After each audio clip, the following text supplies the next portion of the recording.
বাপ রে বাপ, শিক্ষিকে যা জুতে দিয়ে পিটাচ্ছে। রাজশাহীর কলেজের এক শিক্ষিকাকে দেখেন না গতকালকে পিটাইয়া মুখ দিয়ে রক্ত বের করতেছে।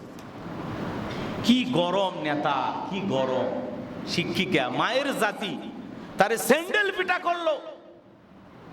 এরা একটা দলের জন্য ভাইরাস, কথা বলেন না, এদের কারণে একটা বড় বড় দলের সুনাম, ভালো ভালো অর্জন নষ্ট হয় এই সমস্ত পাতি নেতাদের কারণে, কথা বলে ঠিক না? একটা শিক্ষিকাকে জুতে দিয়ে পিটালেন কেন? ওই শিক্ষিকা কি খারাপ মানুষ? আহা মুসলমান, কোন সমাজে আমরা বসবাস করতেছি? মায়ের জাতি এক শিক্ষিকা কি কায়দায় তারে জুতে দিয়ে পিটাইল। রাজশাহীর এই কলেজের শিক্ষককে পিটাইয়া নেতা ভাইরাল। এখন কিছুক্ষণ পরে বলবে আমি দুঃখ প্রকাশ করতেছি, এটা আমার জন্য করা ঠিক হয়নি, তখন আমার মাথা ঠিক ছিল না, মাথা গরম ছিল, কারণ কিছু খাইছে, না হলে মাথা এত গরম হবে কেন? এই হলো আমাদের সমাজের অবস্থা। কলেজ বিশ্ববিদ্যালয়গুলোতে আবারও মারামারি কাটাকাটি, কি কি দিন আইলো, কি সুন্দর একটা নির্বাচন হয়ে গেছে, সুন্দর একটা সমাজ আমরা পেয়েছি। আস্তে আস্তে দেশটা 5টা বছর ভালো থাকবে, নিরাপদে থাকবে, শান্তিতে থাকবে, এটা দেশের মানুষের চাওয়া। কালো পাথর, আমি জানি তোমার ভিতরে কিছু নাই, কিন্তু নবীজি চুমো খেয়েছেন, এজন্য আমিও খাই। সুবহানাল্লাহ। এই পাথর জান্নাতি পাথর। কি পাথর বলেন? জান্নাতি পাথর। ইব্রাহিম আলাইহিস সালামকে আল্লাহ রাব্বুল আলামিন যখন বাইতুল্লাহ নির্মাণ করার জন্য বললেন যে পয়গম্বর তুমি একটা ঘর নির্মাণ কর, আল্লাহর পয়গম্বর ইব্রাহিম আলাইহিস সালাম যখন বাইতুল্লাহ নির্মাণ করলেন, পৃথিবীর প্রথম ঘর। এই পৃথিবীতে কোনো ঘর ছিল না, আল্লাহর ঘর বাইতুল্লাহ প্রথম নির্মাণ করা হলো। ইব্রাহিম আলাইহিস সালাম যখন বাইতুল্লাহ নির্মাণ করবেন, তার কলিজার টুকরা সন্তান ইসমাইল পাথরগুলো আগায় দিতেছেন, তার স্ত্রী পাথরগুলো আগায় দিতেছেন। যে সমস্ত পাথরগুলো দিয়া বাইতুল্লাহ নির্মাণ করা হয়েছিল, আল্লাহ রাব্বুল আলামিন ইব্রাহিম আলাইহিস সালাম এমন একটা পাথরের উপরে ভর দিয়ে মিস্ত্রির দায়িত্ব পালন করেছিলেন, রাজমিস্ত্রির কাজ করেছিলেন, যেই পাথরটা হলো জান্নাতি পাথর। যেই পাথরকে আল্লাহ রাব্বুল আলামিন আমাদের জন্য মুসল্লা বানিয়ে দিয়েছেন, নামাজের মুসল্লা। আজও যারা আল্লাহর ঘর বাইতুল্লাহ যায়, তাকায় দেখেন সেখানে সুন্দর করে একটা গ্লাসের ভিতরে পায়ের ছাপ দেখা যায়, একটা পাথর, যেই পাথরের নাম মাকামে ইব্রাহিম। ইব্রাহিম আলাইহিস সালাম যেই পাথরের উপরে ভর দিয়ে আল্লাহর ঘর বাইতুল্লাহ নির্মাণ করেছিলেন, এই পাথরটা ভর দিয়ে তিনি যখন উঁচুতে উঠতেন, পাথর উঁচুর দিকে তুলতেন, আবার নিচে নামার চিন্তা করলে পাথরটা আবার নিচে নামায় নিতেন। সুবহানাল্লাহ। সেই পাথর এখনো আছে, যেখানে দাঁড়ায় 2 রাকাত নামাজ আদায় করতে হয়। আল্লাহর ঘর 7 বার তওয়াফ করার পরে, কয়বার? 7 বার তওয়াফ করার পরে ইব্রাহিম আলাইহিস সালামের সে মাকামে ইব্রাহিমের দিকে তাকায়া আল্লাহর ঘর বাইতুল্লাহর সামনে, আহারে কি সুন্দর করে এখনো আছে, চোখের সামনে মনে হয় আমার ভাসতেছে। সেখানে দাঁড়ায় আপনি 2 রাকাত নামাজ আদায় করবেন। সুবহানাল্লাহ। আল্লাহর ঘর বাইতুল্লাহ নির্মাণ করার পরে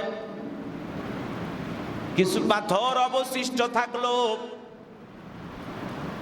আল্লাহর খলিল ইব্রাহিম আলাইহিস সালাম ডেকে বলেন, জিবরাইল এই পাথরগুলো এখন আমি কি করব? জিবরাইল আলাইহিস সালাম ডেকে বলেন, এই পাথরগুলো আপনি নিক্ষেপ করেন, চতুর্দিকে ছড়ায়া দেন।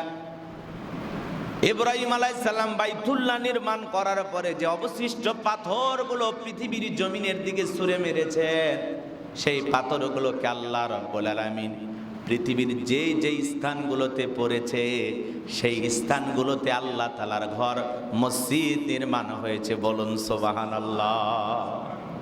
ওই পাথরের টুকরোগুলো পৃথিবীর যেই যেই স্থানে পড়েছে সেখানে আল্লাহ তাআলা তার ঘর মসজিদ নির্মাণ হয়েছে। বলুন সুবহানাল্লাহ। এই মসজিদ হলো বাইতুল্লাহর শাখা, খানায়ে কাবার শাখা। বাইতুল্লাহ হলো পৃথিবীর প্রধান ঘর, প্রথম ঘর। আর পৃথিবীতে যত মসজিদ আছে সব হলো বাইতুল্লাহর শাখা। সুবহানাল্লাহ। এই মসজিদ আল্লাহ তাআলা আমাদেরকে, যাদেরকে নির্মাণ করার সুযোগ দিয়েছেন, যারা মসজিদ বানায়, মসজিদ আবাদ করে, মসজিদের দেখভাল করে, যত্ন করে, এটা কিন্তু ছোটখাটো কাজ না। এটা হলো নবী করিম সাল্লাল্লাহু আলাইহি সাল্লাম যেভাবে করেছেন, সাহাবা ইকরাম যেভাবে করেছেন, ইব্রাহিম খলিলুল্লাহ যেভাবে করেছেন, আল্লাহ রসুল মসজিদ নির্মাণ করেছিলেন, সাহাবা ইকরাম মসজিদ নির্মাণ করেছেন, ইব্রাহিম খলিলুল্লাহ বাইতুল্লাহ নির্মাণ করেছেন। তাহলে চিন্তা করেন, যারা মসজিদ নির্মাণ করে এরা কত বড় গুরুত্বপূর্ণ দামি একটি কাজ করে। শাহজাহানের মতো, ওই যে বাদশাহ শাহজাহান নাকি মমতাজের জন্য তাজমহল বানাইছে, কি বলেন, এর সব আছে? হ্যাঁ, এর জন্য কি জান্নাত কনফার্ম? প্রেমিকের জন্য, ভালোবাসার জন্য তাজমহল বানাইছে, কোটি কোটি টাকা খরচ কইরা, কোনো লাভ নাই। একটা টিনের বেড়া দিয়ে আল্লাহর ঘর মসজিদ বানাইছে, যেখানে মুসল্লিরা নামাজ আদায় করে। ওই তাজমহলের চাইতে কোটি কোটি গুণ বেশি দামি কাজ, ভালো কাজ আপনি করেছেন। সুবহানাল্লাহ। ওই তাজমহলের 4 পয়সা মূল্য আল্লাহর কাছে নাই, কিন্তু টিনের বেড়া দিয়া, মাটির ঘর দিয়া আপনি মসজিদ বানায় দিয়েছেন। এইটার মর্যাদা, সম্মান, দাম আল্লাহর কাছে অনেক বেশি। বলুন সুবহানাল্লাহ। এই জন্য যারা মসজিদ নির্মাণের জন্য অর্থ ব্যয় করেন, টাকা দেন, জায়গা দেন, সহযোগিতা করেন, এটা কত বড় সওয়াবের কাজ, কত বড় দামি একটা আমল, এটা আপনারা টের পাবেন পরে। জাল্লার এই জমিনে আল্লাহ আপনাকে সম্পদ দিয়েছে, সেখান থেকে এক টুকরো জমি আল্লাহর ঘরের জন্য আপনি ছেড়ে দিয়েছেন, এক টুকরো জমি মাদ্রাসা করার জন্য ছেড়ে দিয়েছেন, এক টুকরো জমি কবরস্থান তৈরি করার জন্য ছেড়ে দিয়েছেন, এক টুকরো জমি ঈদগাহ মাঠের জন্য ছেড়ে দিয়েছেন, এক টুকরো জমি রাস্তা বানানোর জন্য ছেড়ে দিয়েছেন। এগুলো ভালো কাজ। কথা বলেন না কেন? কি ভালো কাজ? কিন্তু আমরা এমন হয়ে গেছি, মানুষ থেকে পশু হয়ে যাচ্ছি আমরা। লাশ বের হবে এরকম গলি পর্যন্ত ছাড়ে না বাড়ি ঘর করতে গিয়ে। কথা বলে না কেন? লাশ বের হবে, লাশের খাটিয়ে বের হবে, এরকম রাস্তার যে একটা গলি, এটাও ছাড়তেছে। এমনও জায়গা আছে, লাশ কি করা লাগে, কোলে করে, হাতে করে নিয়ে, তারপরে নিয়ে এসে খাটিয়ে তুলে তারপরে নিয়ে যাওয়া লাগে। এমনও চিপা গলি, এমনও চিপা রাস্তা আছে।